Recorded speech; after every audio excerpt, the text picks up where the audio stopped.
mo'y pinili, isang bayan, isang lipi, isang Diyos, isang hari, bayang umawi ng papuri, bayang umawi ng papuri. Halina't magkaisa tayo sa maringal na pagdiriwang na banamisa upang maisalang-alang natin ng Diyos ay buhay sa piling ng bawat isa sa atin sa kanyang buong sangnilikha. Sa ngalan ng Ama at ng Anak at ng Espiritu Santo. Amen. Ang pagpapala ng ating Panginoong Hesukristo, ang pag-ibig ng Diyos Ama at ang pakikipagkaisa ng Espiritu Santo naway sumainyong lahat. At sumainyo rin. Ganyan na lamang buhay na pinagpapala ng Diyos upang maiayos ang lahat ng bagay, upang lahat ay patuloy na pagpapakilala sa paghahari ng Diyos dito pa man sa balat ng lupa. Kaya upang tayo'y maging marapat na gumanap sa banal pagdiriwang na ito'y aminin natin ang ating mga pagkukulang. Humingi tayo sa Diyos ng kanyang awa at patawad. Inaamin ko sa makapangyarihang Diyos at sa inyo mga kapatid na lubha ko nagkasala sa isip, salita at sa gawa at sa aking pagkukulang, kaya sinasamo ko sa mahal na Birheng Maria, sa lahat ng mga anghel at mga banal, at sa inyo mga kapatid na ako'y panalangin sa Panginoong ating Diyos. Kawan tayo ng makapangyarihang Diyos, patawarin tayo sa ating mga kasalanan at patnubayan tayo sa buhay na walang hanggan. Amen. Panginoon, kaawaan mo kami. Panginoon, kaawaan mo kami. Kristo, kaawaan mo kami. Kristo, kaawaan mo kami. Panginoon, kaawaan mo kami. Panginoon, kaawaan mo kami. Manalangin tayo. Ama naming makapangyarihan, ang pananampalataya, pag-asa at pag-ibig namin ay iyong dagdagan at gawin mong mahalin namin ang iyong mga kautusan upang sa mga pangako mo kami maging dapat makinabang sa pamamagitan ni Jesucristo kasama ng Espiritu Santo magpasawalang hanggan. Amen. Pagbasa mula sa sulat ni Apostol San Pablo sa mga taga-Roma. Mga kapatid, saganang akin, ang mga pagtitiis sa kasalukuyan ay hindi maihahambing sa ihahayag ng kalwalhatian sa atin. Nananabik ang sangnilikha na ihayag ng Diyos ang kanyang mga anak. Nabigo ang sangnilikha, hindi sa kagustuhan nito, kundi dahil sa ito ang niloob ng Diyos. Gayunman, may pag-asa pa, sapagkat ang sangnilikha ay palalayain sa pagkaalipin nito sa kabulukan at makakahati sa malwalhating kalagayan ng mga anak ng Diyos. Alam natin na hanggang ngayon, ang sangnilikha ay dumaraing sa paghihirap. Hindi lamang sila, tayo mang tumanggap ng Espiritu bilang unang kaloob ng Diyos ay napapahimutok, samantalang hinihintay natin ang pag-ampon sa atin ng Diyos. Ang pagpapalaya sa ating mga katawan, ligtas na tayo at inaasahan natin ang kaganapan nito. Ngunit ang pag-asa ay hindi pag-asang kapag nakikita na ang inaasahan, sapagkat sino ang aasa sa nakikita na?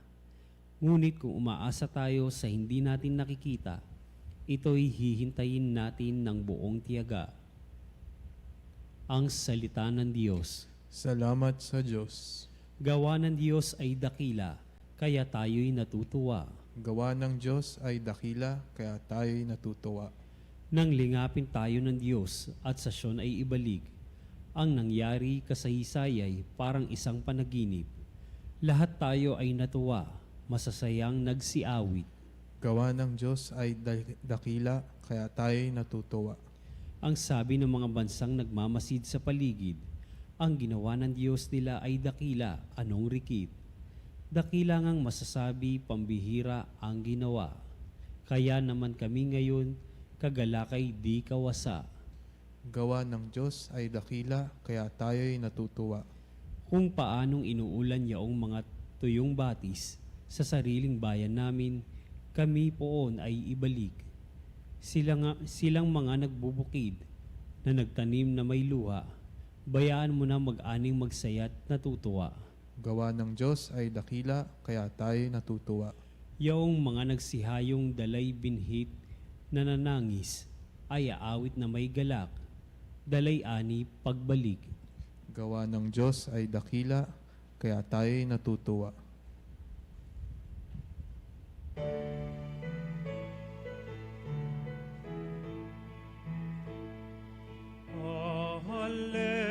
Hallelujah,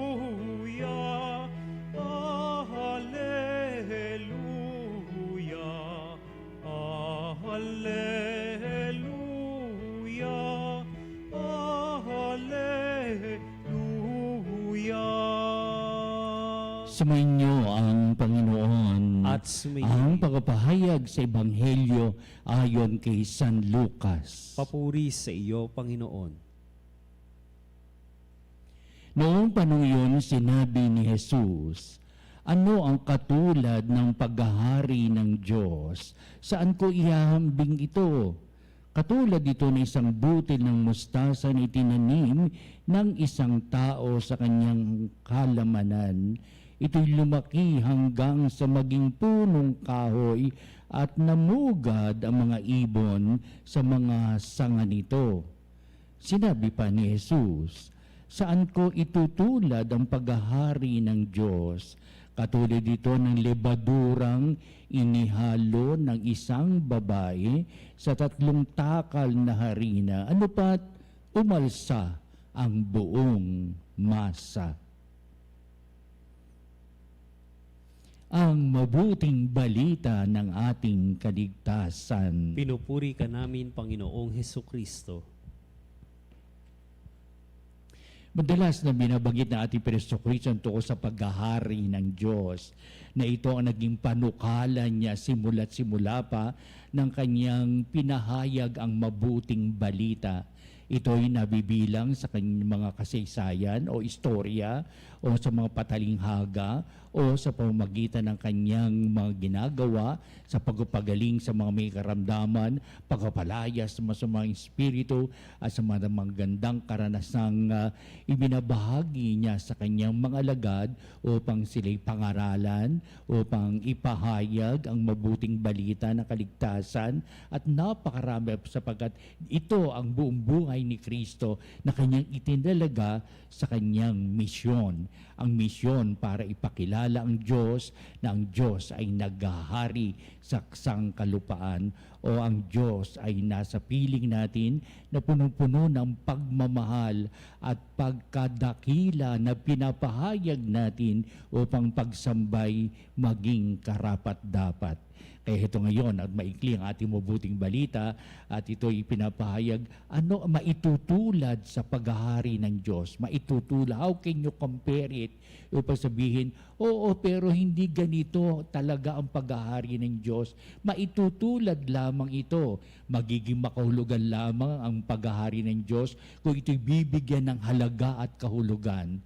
Oo, simpleng istorya lamang sasabihin ni Kristo na ito'y pwedeng malimutan, istoryang ito, pwedeng marinig at mawala na lamang ng kahulugan ito sa bandang huli ng pag-iistorya, kasaysayan. O kaya itong mga pinapaliwanag na ito ay hindi nagtutumimo sa puso't isipan hanggat hindi nagbibigay halaga ito at papansinin o kaya pag-aaralin o pagninilayan ng mga tao pang sabihin, oo nga, itong ating mga karaniwang karanasan, ito ibig sabihin ng paghahari ng Diyos. It's the real meaning of the kingdom of God.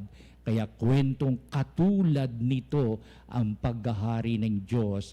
Magiging makatotohanan lamang ito kapag ito ay talagang pinapahalagahan ng tao, binibigyan ng kahulugan, lalo na kung ito'y pinahahayag ng tao pang ipalaganap ang paghahari ng Diyos. Kaya ibig sabihin katulad, pero hindi mismong ganito ang paghahari ng Diyos hanggang hindi ito na papahalagahan na isa sa buhay ng tao sa buong sangkalupaan. Kaya ibig sabihin, heto ngayon, tingnan natin ang katulad ng paghahari ng Diyos, at habang hindi ito na isa sa buhay, anong mahalaga sa paghahari ng Diyos? Salita lamang, pero kulang pa rin sa gawa. Ang unang bahagi natin mabuting balita, ang paghahari ng Diyos ay katulad nito at maihambing ito sa isang butil ng mustasa na itinanim na isang tao sa kanyang halamanan. Ito'y lumaki at naging punong kahoy na namugad ang mga ibon sa mga sanga nito. Kasaysayan lang yan eh, di ba? Upang sabihin, alam ko yung mustasang iyon. Hindi yan ang mustasa natin, ang mustasa nating gulay. Hindi mo nagiging parang punong kahoy yun. Ibang klase mustasa itong binabanggit sa ating mabuting balita. Nakikimustahan lang tayo, mustasa lang tayo sa gulay na masarap pag sinigang ang ating ulam. Kaya ibig sabihin, kakaiba ito, hindi ito talaga mustasa natin. Kaya itong butil ng mustasa ito kapag itinanim, sabihin in all beginnings of our everyday life situations, ay maliit lamang hanggang sa ito'y umuunlad. Sana may pag-unlad, hindi nauwi sa bankruptcy. Di ba? Kaya sabi, katulad nito na talagang mayroong pag-unlad sa lahat ng bagay, sa lahat ng uri ng kalalagayan ng tao, sapagkat ito ay galing sa maliit na bagay na umuunlad, may kinabukasang makikita, may halaga ang magandang kinabukasang ipinakikita nito sa tao. At kapag ganito na, nakita natin may pag-unlad, hindi ka lamang nakikinabang kung hindi ang kapwa mo ay nakikinabang sa pag-unlad na ano pa mang buhay ang iyong itinatalaga sa iyong sarili. Buhay mag-asawa, buhay pagpapari, o buhay ng pagiging relihiyoso, buhay ng iyong pagiging inhinyero, buhay ng iyong pagiging guro, buhay ng pagiging iyong at ano pa man na gusto mong ganapin sa buhay mo upang ikaw pagdating ng panahon at umunlad ka na. It all started with small beginnings, but later on you become useful, you become credible to other people. Lalong-lalo na kung ito ay may kalahok ng Diyos sa buhay, nagiging lalo kang maka-Diyos, lalo kang nagiging banal sa buhay mo. Sapagkat ito nilalain mo ang ating buhay, be saintly, di ba? Maging ganap ang buhay natin tulad ng ating Amang sa langit. Kaya ibig sabihin, ang katulad, halos katulad nito, pero ang mahalaga, yung iyong pagiging may pagkatao kang maka-Diyos. Sa maliit na bagay na gagawa mo, ano pa pag-unlad ng mga bagay na ito sa iyong buhay pananampalataya, ay hindi ka lamang buhay na itinalaga para sa iyong sarili lamang, kundi ang buhay na itinalaga mo para sa iyong kapwa. Nagiging kapaki-pakinabang ka sa mundong ito. Nagagamit ka ng Diyos sa pagpapalang ipinahatid sa pamamagitan mo sa iyong kapwa. Ang mga bagay na ito ay siyang binibigyang halaga. Ito, tunay na paghahari ng Diyos. Ang paghahari ng Diyos ay nasa sa taong umuunlad sa pananampalataya. Sa pag-unlad ng pananampalataya, ang paghahari ng Diyos ay nakikita na mayroong yung bahagi sa lipunan, bahagi sa komunidad upang siya'y tumulong at makiisa sa pagpapalaganap ng aral na mabuting balita. Kapareho yun sa susunod ng mabuting susunod na pinapahayag sa mabuting balita na katulad nito na ito'y lebadura, the yeast, lebadurang inihalo sa ng isang babae sa 3 takal na harina, ano pat umalsa ang buong masa. Alam na alam ng mga alagad yan sapagkat kumakain sila ng mga tinapay, di ba? Kailangan ng lebadura, kailangan ito na ihalo ito sa takal ng harina at maghintay ka lamang na ilang sandali pagkatapos ito ay ihulma, ay umaalsa na ang lebadurang ito. Ang buong masa ay umaalsa na. Kaya ibig sabihin, ganito rin ang halos, ang paghahari ng Diyos ay may kahulugang nagyayari sa tao. It becomes meaningful when God enters into the life of anyone. Because the value he sees in God in his life grows to richer so that everyone has a way of life by that example of yours. Kaya, ibig sabihin, pag umalsa na, pag dumami na, pag nagbigay ng kahulugan, baba yung kahulugan, ang iyong buhay pananampalataya, ito nagiging kapaki-pakinabang. Ito'y parang masa na umaalsa na. Nagbibigay ito ng buhay para sa kapwa.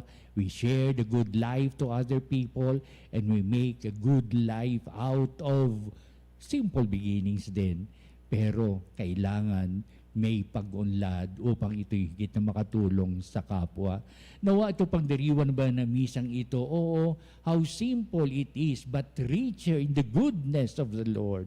Magkaroon nawa ito ng kahulugan at kahalagahan tayo sa pagdiriwang ng banal na sakramento, sa pagdiriwang ng salita ng Diyos.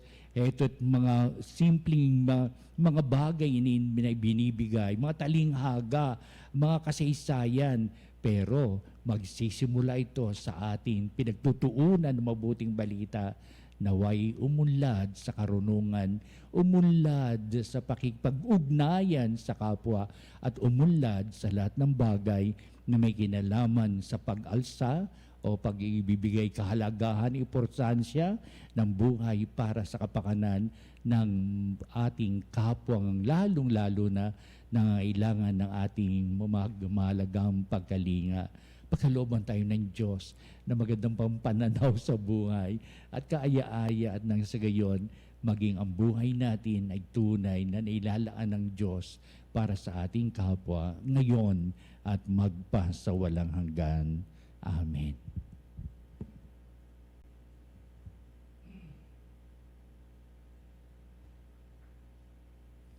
Halino mga kapanalig at dudulog tayo sa Diyos at ng ating mga kahilingan, magbigay halaga at kahulugan at kahulugan ang paghahari ng Diyos mismong sa ating buhay. Ang ating po itutugon sa bawat panalangin. Panginoon, dinggin mo ang aming panalangin. Panginoon, dinggin mo ang aming panalangin. Ang simbahan naway patuloy na umunlad sa pamamagitan ng pagtanggap at pagbabahagi ng kaligtasan sa mga kultura at mga pinahahalagahan sa buhay. Manalangin tayo sa Panginoon. Panginoon, dinggin mo ang aming panalangin.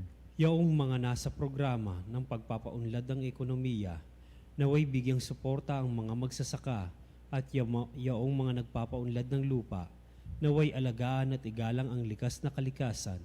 Manalangin tayo sa Panginoon. Panginoon, dinggin mo ang aming panalangin. Ang ating mga pamilya, lalo na ang ating mga anak, naway lumaki sa pamamaraan ng biyaya at umunlad na kawangis ni Kristo.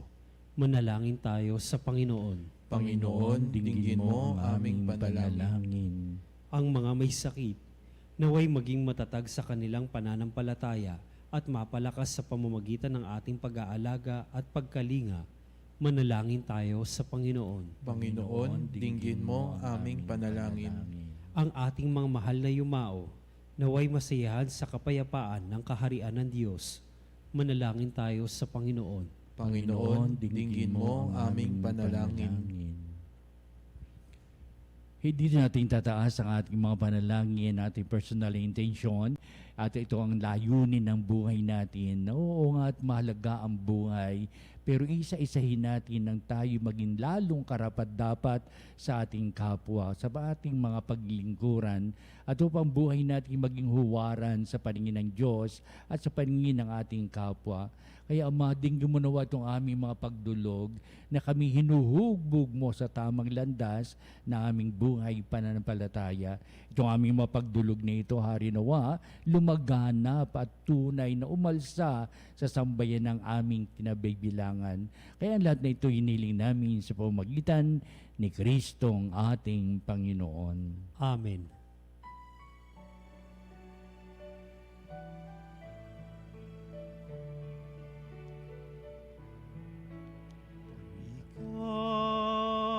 Jesus, ang tinapay ng buhay binasbasan, hinatid, inialay.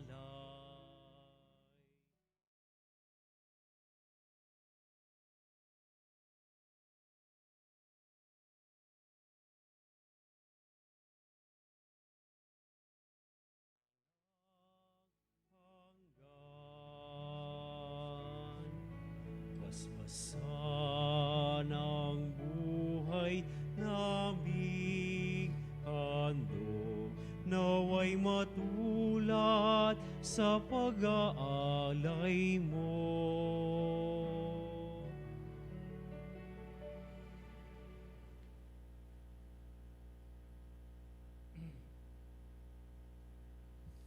Manalangin kay mga kapatid upang itong ating paghahain ay maging kalugod-lugod sa Diyos Amang makapangyarihan. Tanggapin nawa ng Panginoon itong paghahain sa iyong mga kamay sa kapurihan niya at karangalan sa ating kapakinabangan at sa buong sambayanan niya. Ama naming lumikha, tungayan mo ang mga alay na aming inihahain sa iyong kadakilaan upang ang paglilingkod na aming ginagampanan ay humantong sa iyong lalong ikadarangal sa pamamagitan ni Jesucristo kasama ng Espiritu Santo magpasawalang hanggan. Amen. Sumainyo ang Panginoon. At sumainyo rin. Itaas sa Diyos sa inyong puso at diwa. Itinasa namin sa Panginoon. Pasalamatan natin ang Panginoong ating Diyos. Marapat na siya'y Ama pasalamatan. naming makapangyarihan, tuning ang marapat na ikaw ay aming pasalamatan.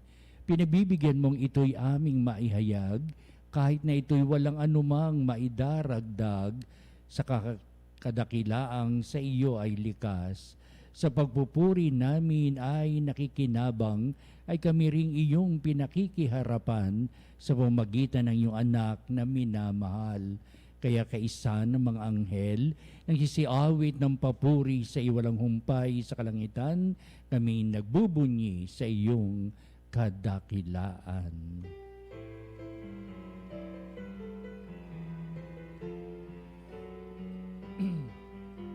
Santo, Santo, Santo, Diyos makapangyarihan, Uspos na luwalhati ang langit at lupa. Hosanna, o Hosanna sa kaitaasan.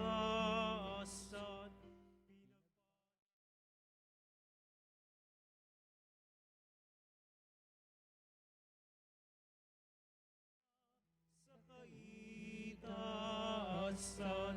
Hosanna, o Hosanna sa kaitaasan. Ama naming banal, ikaw ang bukal ng tanang kabanalan. Kaya't sa pamagitan ng Espiritu mong banal, ang mga kaloob na ito, upang para sa amin ay maging katawan at dugo ng aming Panginoong Hesukristo. Bago niya pagtiisang kusang loob na maging handog, hinawakan niyang tinapay, pinasalamatan kanya, pinagati-hati niya yon, iniabot sa kanyang mga lagad at sinabi, "Tagapin niyong lahat ito at kanin, ito ang aking katawan na iyahandog para sa inyo."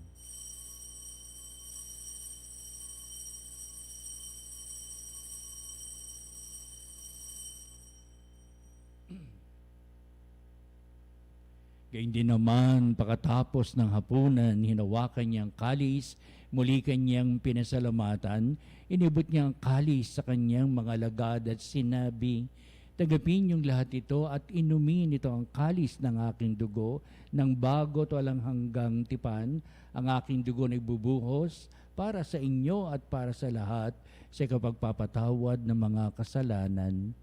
Gawin niyo ito sa pag-alaala sa akin."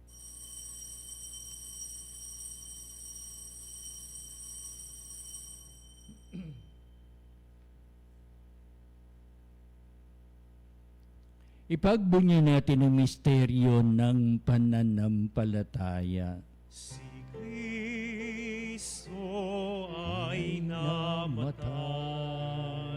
si Kristo ay nabuhay, si Kristo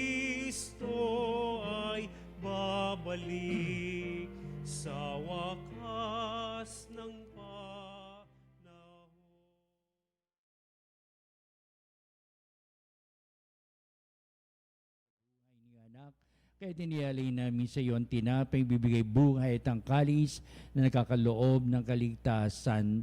Kaming papasalamat dahil kami minarapat na tumayo sa harap mo para maglingkod sa iyo. Sinasamo namin kami magsalo-salo sa katawan ng dugo ni Kristo ay mabuklod sa pagkakaisa sa pamamagitan ng Espiritu Santo. Amalingapi ming simbahang laganap sa buong daigdig, puspusin mo kami sa pag-ibig kaisa ni Francis, naming Santo Papa si Ernesto, naming Obispo at ng Tanang Kaparian. Alalahanin mo rin ang aming mga kapatid na nahimlay na may pag-asang sila'y muling mabubuhay, gayon din ang lahat ng mga pumanaw. Kaawaan mo sila at patuloyin sa iyong kaliwanagan. Kawan mo at pagindapatin kaming lahat na makasalo sa iyong buhay na walang wakas, kaisa ng mahal na Birheng Maria, Ina ng Diyos, si San Jose na kanya dakilang kabiyak ng puso at ang lahat ng mga apostol at mga banal na namuhay dito sa daigdig ng kalugod-lugod sa iyo. Maipagdiwang nawa namin ang pagpupuri sa ikararangal mo sa pamamagitan ng iyong anak na aming Panginoong Hesukristo. Sa pamamagitan ni Kristo, kasama niya at sa Kanya, o Diyos amang makapangyarihan, ikaw ay pinupuri at ipinagdarangal kaisa ng Espiritu Santo magpa sa walang hanggan. Amen. Amen. Amen. Amen. Umunlad nawa tayo sa lahat ng panukala ng Diyos para sa ating buhay upang tayo tunay na maging bahagi ng ating kapwa. Ating ngayong awitin ang Ama namin.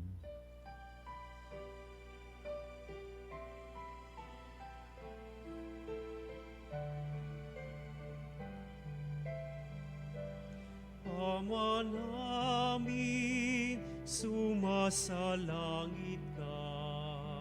Sambahin ang ngalan mo, mapasa amin ang kaharian.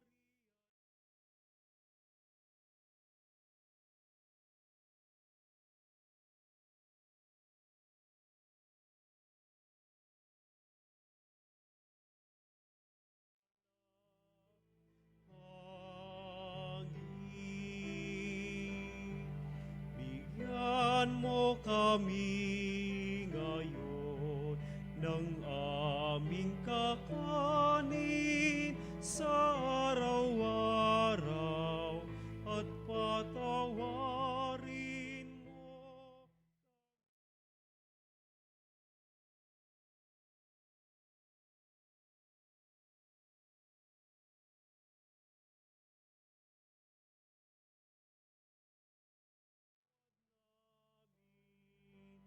Sa nagkakasala sa amin, at huwag mo kaming ipahin pulot sa tukso, at yadya mo kami sa lahat ng masama. Hinihiling namin kami sa kaysa ng lahat ng masama, kami iyadya sa lahat ng masama, pagkalooban ng kapayapaan araw-araw, iligtas sa kasalanan, tilayo sa lahat ng kapahamakan, samantalang aming pananabikan ang dakilang araw ng pagpapahayag ng tagapagligtas naming si Hesukristo. Sapagkat sa iyo ang kaharian at ang kapangyarihan at ang kapurihan magpakailanman. Amen. Pinaso Kristo, sinabi mo sa mga apostol, kapayapaan ang iniiwan ko sa inyo, aking kapayapaan ang ibinibigay ko sa inyo. Tunghayan mo ang aming pananampalataya at huwag ang aming mga pagkakasala. Pagkalooban mo kami na kapayapaan at pagkakaisa ayon sa iyong kalooban, kasama ng Espiritu Santo magpa sa walang hanggan. Amen. Ang kapayapaan ng Panginoon ay laging sumainyo. At sumainyo rin. Magbatian tayo at magbigay na kapayapaan sa isa't isa. Peace be with you. Peace be with you. Kapayapaan po sa bawat isa, mga kapanalig.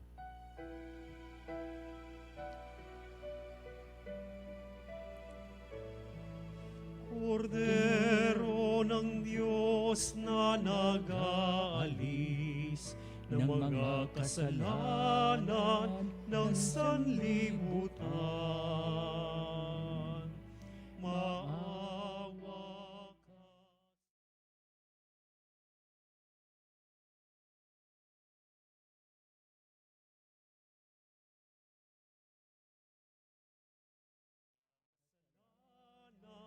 Ng sanlibutan,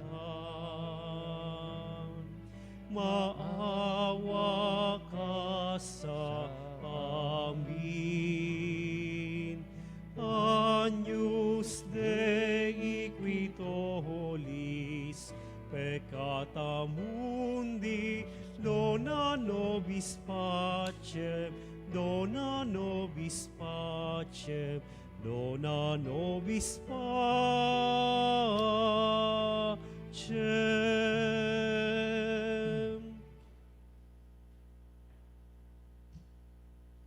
Tunghayan natin ang ating Panginoong si Jesucristo, siya na nag-aalis ng mga kasalanan ng sanglibutan, mga palad na tinatawag sa piging ng kordero. Panginoon, hindi ako karapat-dapat na magpatuloy sa iyo, ngunit sa isang salita mo lamang ay gagaling na ako.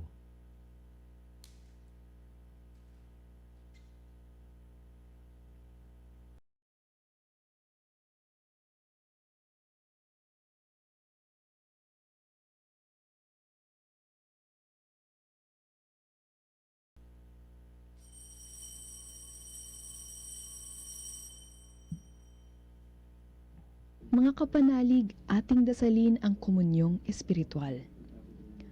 O Jesus, nananalig ako sa pananahan mo sa kabanal-banalang sakramento.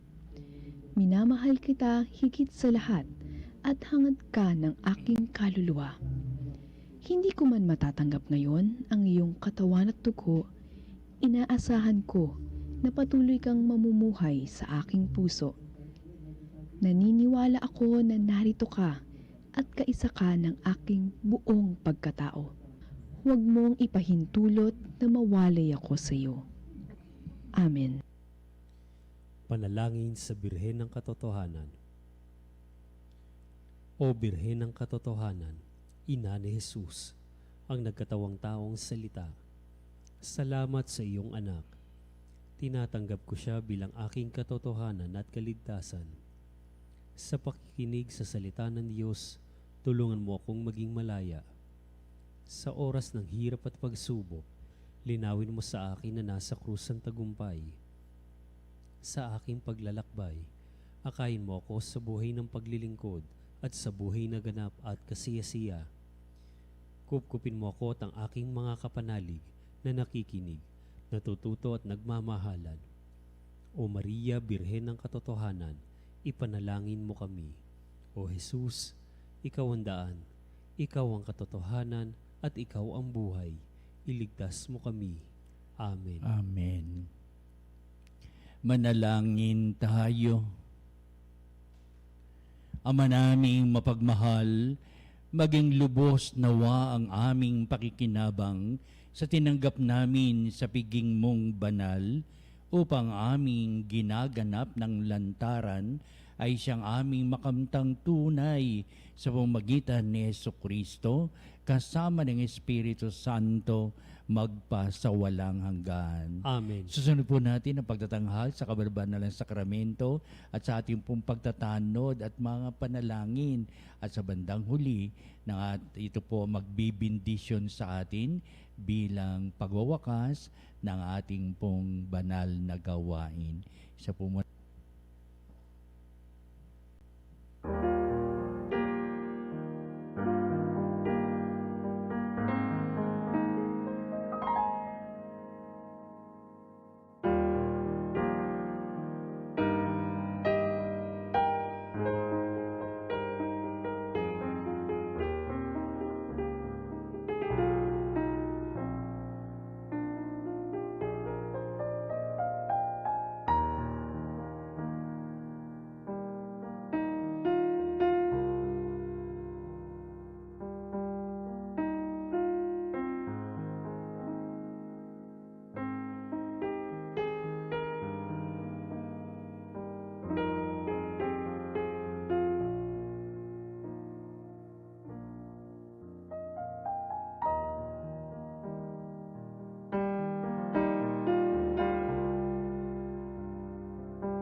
sempiter na gloria.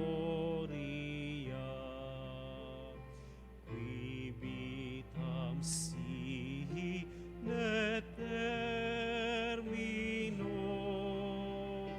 nobis donet in patria.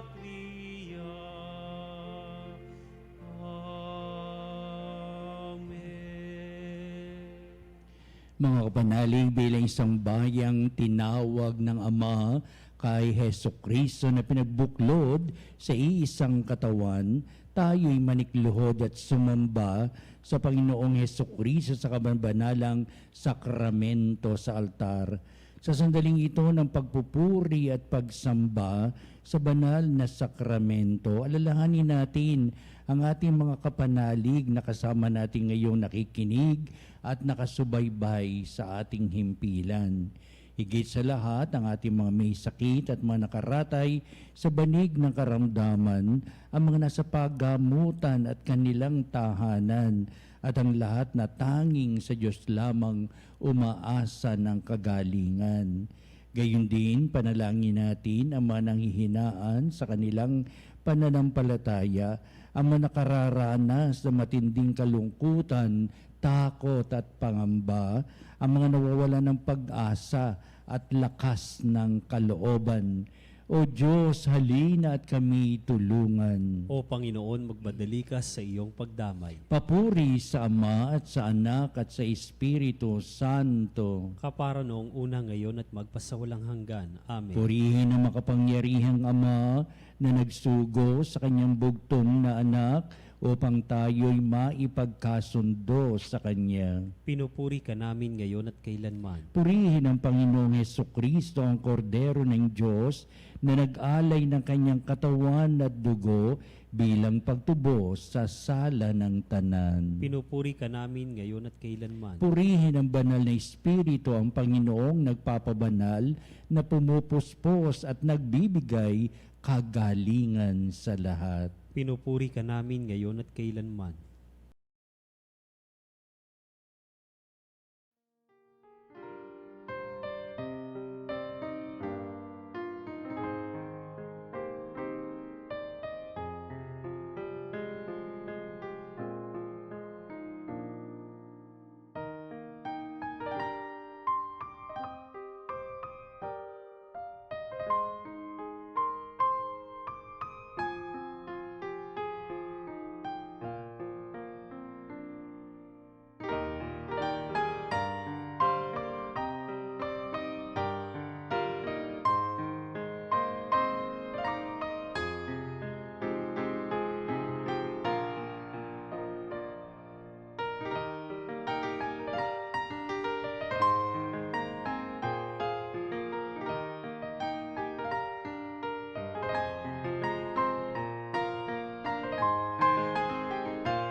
Makapangyarihang Diyos na walang hanggan, Ikaw ang aming Panginoon at butihing Ama. Sa iyong pagpapala, ipinagkaloob mo ang lakas sa aming kahinaan. Tunghayan mo po ng may kagandahang kalooban ang iyong mga lingkod na may sakit at karamdaman, ang mga nababalisa at nawawala ng pag-asa, ang mga natatakot at nalulumbay, at may matitinding suliraning taglay at pinagdaraan ng hirap sa buhay, at ang mga nasa bingit ng kamatayan. Pagalingin at aliwin mo po sila sa kanilang mga karamdaman at ibalik sa kalusugan at kapanatagan ng kalooban upang mabatid nila ang iyong kabutihan at sila'y magpasalamat sa iyong banal na pangalan. Hinihiling namin ito sa pamamagitan ni Kristo ang ating Panginoon. Amen. Panginoon, nagsusumamo kaming dalawin ang tahanang ito at alisin mula rito ang lahat na mapanirang kapangyarihan ng kaaway. mananawa rito ang iyong mga anghel at banal upang panatilihin kami sa kapayapaan at sumaamin nawang lagi ang iyong pagpapala. Hinihiling namin ito sa pamamagitan ni Kristong ating Panginoon. Amen. Gawaran nawa tayo ng makapangyarihang Diyos ng kapanatagan ng kalooban at mapayapang buhay. Amen.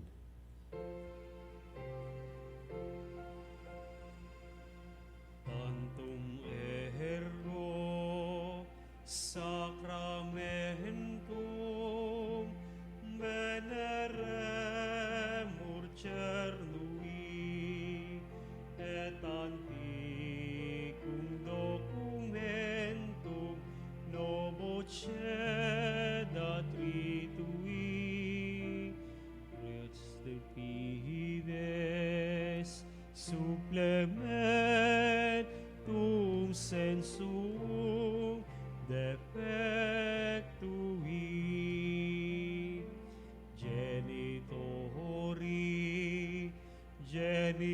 genitoque lauset jubilatio saluso nor virtus quoque sit et benedictio procedenti abortroque comparsit laudatio.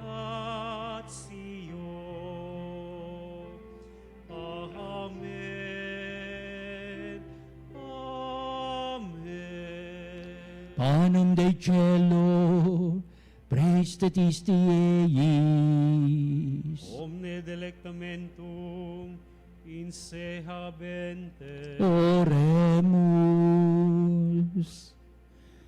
Deus, qui nobis sub sacramento mirabili, passiones tue memoriam reliquisti, tribue quesimus, itenes corporis et sanguinis, tui sacra mysteria venerari, ut redemptiones tui fructum in nobis iuditor sensiamus, qui vives et reinas in saecula saeculorum. Amen.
Purihin ang Diyos. Purihin ang Diyos. Purihin ang kanyang banal na pangalan. Purihin ang kanyang banal na pangalan. Purihin si Hesus Kristo, Diyos na totoo at tao namang totoo. Purihin si Jesucristo, Diyos na totoo at tao na Purihin ang ngalan ni Jesus. Purihin ang ngalan ni Purihin ang Jesus. kanyang kaban-banalang puso. Purihin ang kanyang kabanal-banalang Purihin puso. ang kanyang kamal-mahalang dugo. Purihin ang kanyang kamahal-mahalang dugo. Purihin si Hesus Kristo sa banal na sakramento sa altar. Purihin si si Jesucristo sa banal na sakramento sa altar. Purihin ng Espiritu Santo ang mga aliw. Purihin ng Espiritu Santo ang mga aliw. Purihin ang dakilang ina ng Diyos, si Maria Santissima. Purihin ang dakilang ina ng Diyos, si Maria Santissima. Purihin ang kalsinisang paglilihi sa Kanya. Purihin ang kalinis-linisang paglilihi sa Kanya. Purihin ang Kanyang malalhating pag-aakyat sa langit. Purihin ang kanyang malwalhating pag-aakyat sa langit. Purihin ang ngalan ni Maria, Birhen at Ina. Purihin ang ngalan ni Maria, Birhen at Ina. Purihin si San Jose, ang kanyang kalsinisang esposo. Purihin si San Jose, ang kanyang kalinis-linisang esposo. Purihin ang Diyos sa kanyang mga anghel at mga santo. Purihin ng Diyos sa kanyang mga anghel at mga santo.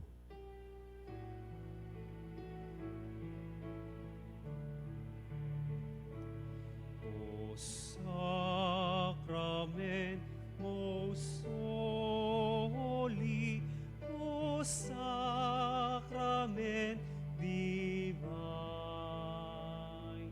all praise and